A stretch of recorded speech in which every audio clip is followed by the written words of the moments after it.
कुछ कहानियां ना पैसों से नहीं, दिलों से बनती हैं। आज हम एक ऐसी ही कहानी की बात करने वाले हैं, मोहन नगर के राजा की। हाँ, ये वो राजा है जिन्हें किसी अमीर सेठ ने नहीं बनाया, बल्कि एक पूरे मोहल्ले ने अपनी भक्ति से, अपने हाथों से बनाया है। तो सवाल यही है कि आखिर कैसे कैसे एक पूरा मोहल्ला मिलकर अपना खुद का राजा बना सकता है। आइए इस कमाल की कहानी की एक एक परत को खोलते हैं और जानते हैं। तो हर बड़ी कहानी की तरह इसकी शुरुआत भी बहुत ही छोटी, बहुत ही साधारण थी। ये बात है उन दिनों की जब ये उत्सव आज जैसा इतना बड़ा नहीं था, बल्कि बस मोहल्ले वालों के दिलों में बसता था।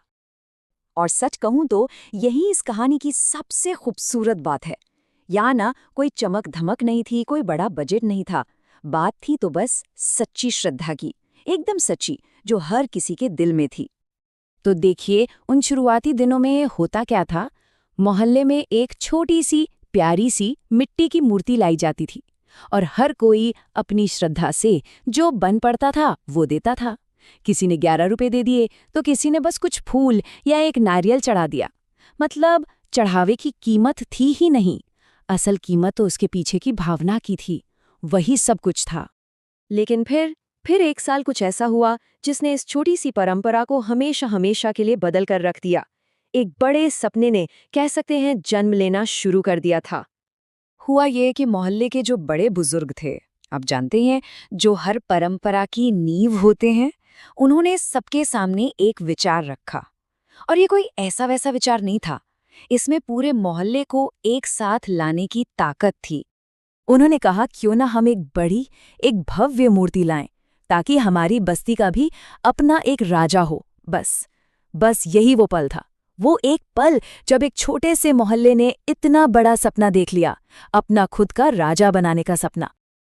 अब देखिए, सपना तो देख लिया गया था, बहुत बड़ा सपना था, लेकिन अब बारी थी उसे हकीकत में बदलने की।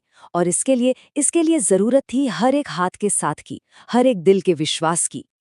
और फिर जो हुआ ना, वो वाकई कमाल था। मोहल्ले के सारे नौजवान आगे आए।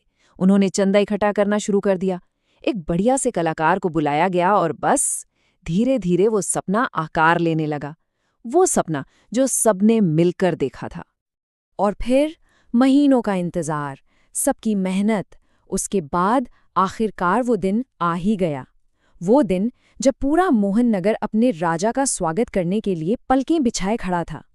और जैसे ही लोगों ने उस सुंदर, उस भव्य प्रतिमा को देखा, सबके मुंह से बस एक ही बात निकली, एक साथ, ये तो हमारे मोहन नगर के राजा हैं।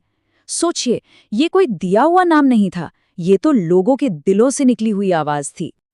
और बस उस दिन से लेकर आज तक मोहन नगर के राजा सिर्फ एक मूर्ति नहीं, वो हर घर के, हर दिल के भगवान बन गए हैं। आज भी पता है, मोहन नगर के राजा की पहचान किसी भव्यता से नहीं है, बल्कि उनकी सादगी और अपनेपन से है। बजट कम होता है, लेकिन यहाँ की झांकियां, उफ, सीधे दिल को छू जाती हैं। पर सबसे खास बात क्या है? वो एहसास कि ये राजा किसी और के नहीं, ये तो हमारे अपने हैं। यहाँ जो भी भक्त आता है ना, उसे ऐसा लगता ही नहीं कि वो किसी पंडाल में है। लगता है जैसे वो अपने घर में आए भगवान के दर्शन कर रहा हो। और दिल से बस एक ही आवाज निकलती है, ये हमारे घर के भगवान हैं। तो मोहन नगर के राजा की ये कहानी हमें एक सवाल के साथ छोड़ जाती है कि भक्ति की असली ताकत है क्या? क्या वो बड़े बड़े चढ़ावों और दिखावे में है, या फिर उस सच्चे विश्वास में है जो एक पूरे मोहल्ले को जोड़कर एक सपने को हकीकत बना देता है? इसका जवाब शायद हम सबके दिलों में कहीं ना कहीं मौजूद है।